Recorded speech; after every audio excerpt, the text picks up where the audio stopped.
Clayton Bailey here, Green Scene Home Inspections. We're under a pier and beam house. I'm here with Jeff Ellison from Structured Foundation.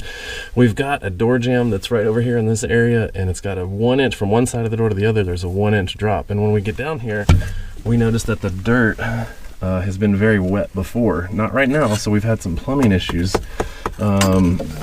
So Jeff has some observations about that plumbing once we get over here. The plumbing, they had a leak here, but they added an addition behind this thing, and in order to get the plumbing through to the addition, they ended up pulling out the band joist and cutting part of the sill plate. The band joist is what's supporting the edge of the house, the wall. And since there's no rotten wood underneath here and the house does not need piers, it is my opinion that cutting out the band joist to extend the plumbing is what's causing our issue. So, plumbers are not foundation people, and foundation people are not plumbers, right? That's correct. That's a fair assessment. All right. Clayton Bailey, Green Scene Home Inspections with Jeff Ellison from Structured Foundation. We're out.